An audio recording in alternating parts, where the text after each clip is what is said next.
Assalamualaikum warahmatullahi wabarakatuh. Selamat siang Sobat Sejawara dimanapun berada, seluruh Jawa Timur, seluruh Indonesia.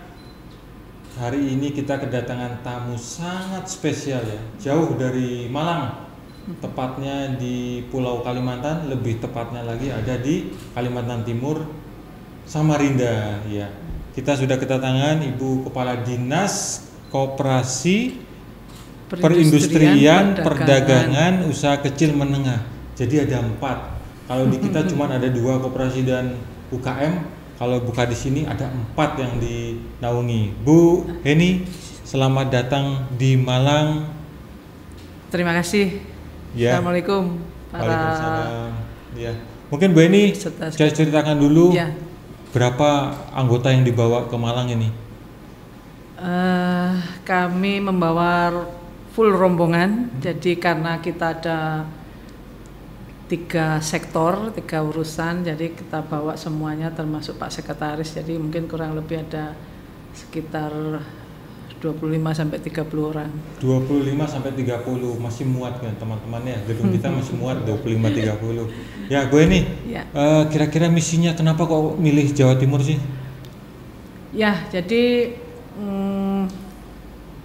Jawa Timur itu salah satu provinsi yang menjadi inspirasi bagi kami. Terima kasih. Itu, ya. Menjadi inspirasi bagi kami di dalam upaya untuk mengembangkan, memberdayakan, atau istilah sekarang bagaimana membawa koperasi itu lebih membumi dan UKM naik kelas itu seperti apa. Nah, kita belajar di sini.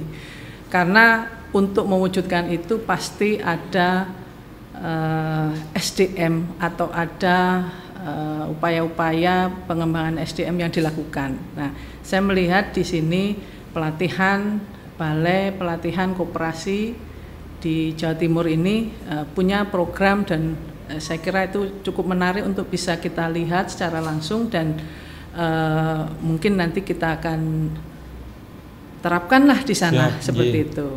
Semoga Bu Heni sampai sini nanti bisa dapat banyak ya, bisa dibawa ke Samarinda sana ya. Amin. Tadi Bu Heni sudah saya ajak ke perpustakaan kita teman-teman ya yang ada di Malang. Gimana Bu Heni? Tadi ketika masuk di perpustakaan kami yang kecil itu? Ya, kita excited ya, takjub gitu ya. Karena bayangan kami ini balai pelatihan koperasi, ya melatih saja bayangan kita itu kan begitu.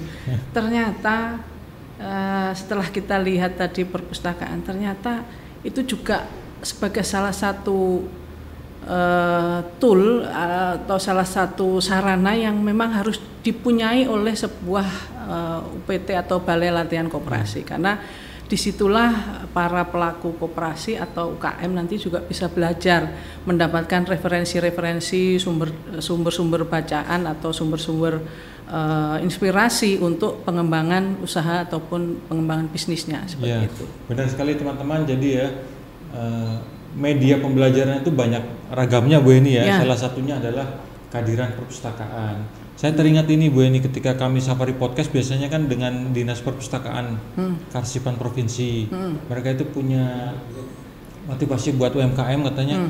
UMKM kalau mau maju literasinya harus bagus katanya gitu. Betul. Jadi banyak membaca ya teman-teman.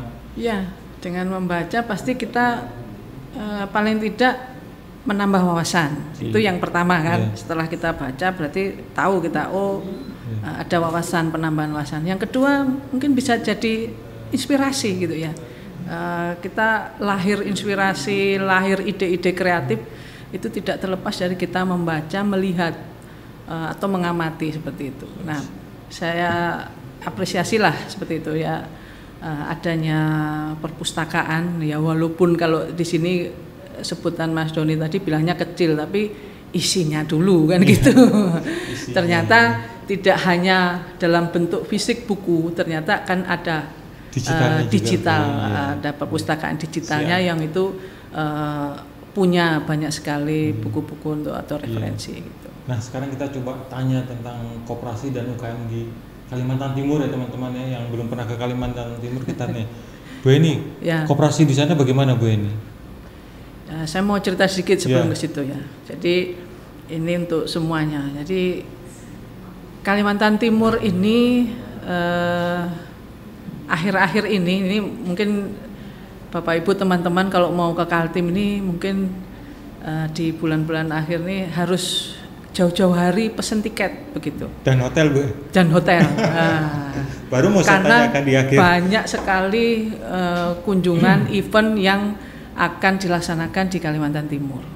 Karena apa? Karena di Kalimantan Timur itu ada 3 ibu kota. Belum tahu kan? Jadi Samarinda itu ibu kota provinsi. Ibu kota provinsi yang sudah dengar. Yang kedua Balikpapan itu ibu kota Kalimantan. Karena Balikpapan jadi Balikpapan itu berdasarkan survei atau apa itu adalah kota paling paling bahagia, paling menyenangkan, paling damai lah untuk bisa kita tinggal di Balikpapan. Jadi dibanding dengan Kalimantan yang lain ya ibu kota Balikpapan itu ibu kota Kalimantan gitu. Nah, yang terakhir Penajam Pasir Utara. Itu adalah ibu kota negara. Nah, IKN ya. Nanti di tanggal tanggal 17 Agustus itu akan ada peringatan detik-detik proklamasi di ibu kota negara. Dan event-event ini ada rencana tanggal 13 Agustus pertemuan gubernur, bupati, wali kota seluruh Indonesia di IKN seperti itu. Dan nanti tanggal 6 sampai 16 September MTQ tingkat nasional juga ada di Kalimantan. Nah, sekarang pertanyaan tadi bagaimana koperasi dan UKM di sana? Peluang ya Bu? Ya, jadi kita melihat di sana selama ini mungkin Jawa, Sumatera itu memang pusat-pusat pertumbuhan ekonomi dan kita sudah tidak ragukan lagi bahwa pembangunan itu banyak dan memang fokusnya di situ. Jawa, Sehingga dengan kebijakan, dengan keputusan pemindahan ibu kota negara itu di Kalimantan Timur itu membawa berkah tersendiri bagi kami, terutama di Kalimantan Timur dan Indonesia bagian timur seperti itu. Nah, dengan keberadaan IKN dan ini sudah terlihat pertumbuhan ekonomi Kalimantan Timur sebelum ada IKN itu 4-5%. Sekarang triwulan 1 2024 data BPS pertumbuhan ekonomi Kalimantan Timur itu 7,2%. Nah, seperti itu. Jadi seperti itu. Nah, berarti memang ada dampaknya bagi kami dan membawa berkah tersendiri bagi kami. Nah, oleh karena itu kita sebagai pembina atau pengawal dari gerakan koperasi dan UKM itu juga harus mempersiapkan mereka untuk bisa mengambil peran di sana, gitu kan. Nah, pasti pertama kalau IKN di sana pasti ada kepindahan orang ke sana. Paling tidak ASN dulu sekarang ke sana. Nah, ASN ini kan pasti perlu banyak fasilitas gitu kan. Tidak hanya makan minum, pasti dia perlu fasilitas pendidikan, kesehatan, kebutuhan rumah tangga dan sebagainya. Nah, itu ditargetkan itu nanti setelah upacara 17 Agustus mungkin sekitar September itu ada kepindahan IKN itu kurang lebih 1.200 orang di baru Bu ya? Ya di tower di ibu kota inti itu kan ada tower Menko itu kan. Nah, itu akan diisi oleh ASN dari beberapa kementerian lembaga. Nah, itu ada 1.200 orang. Pasti mereka perlu makan, perlu yang dasar aja makan Bu ya pasti. Kuliner, wisata dan lain-lain gitu kan. Nah, makanya kami di daerah mitra IKN atau daerah penyangga IKN yang terdekat, Samarinda, Balikpapan, Penajam itu kan yang terdekat. Nah itu juga kita harus membenahi diri. Jadi kita ingin produk-produk UKM juga itu bisa tampil di sana, bisa selaras dengan apa yang digaungkan oleh Pak Presiden untuk bangga produk dalam negeri dan sebagainya. Jadi kita dorong produk-produk UKM itu untuk lebih meningkatkan kualitasnya, standarisasinya sehingga layak untuk tampil di IKN seperti itu. Betul. Nah, koperasinya sendiri bagaimana? Nah, Koperasi Kalimantan Timur itu kita juga ada beberapa koperasi ya, kita kategorinya ada koperasi kan, kalau kita bisa koperasi kan ada yang koperasi berkualitas, koperasi sehat, koperasi modern dan sebagainya. Kita ada kemarin kita sudah asesmen, kita ada beberapa koperasi-koperasi yang kita unggulkan atau kita kategorikan sebagai koperasi modern. Nah, sektornya ataupun core bisnisnya juga bermacam-macam. Dan kita dorong koperasi dan UKM itu tidak hanya unggul di pasar lokal ataupun regional, kita dorong untuk mereka juga masuk ke pasar global gitu. Oh, gitu. Makasih Bu Eni. Ya. Nah, Bu Eni, kira-kira buat kita aja buat intermezzo aja. Dari Samarinda itu ke IKN berapa jam Bu naik darat? Samarinda ke IKN dengan sebelum ada tol, ya itu sekitar mungkin 3 jam. 3 jam. Dengan ada tol itu lebih cepat, mungkin sekitar 1,5 jam paling lambat 2 jam. 1,5 jam udah nyampe Bu ya? Ya. Nah, Bu ini udah berapa kali ke IKN? Di kawasan intinya alhamdulillah sudah 3 kali. 3 kali ya? Ya. Lumayan Bu ya, daripada kita yang di sini yang belum.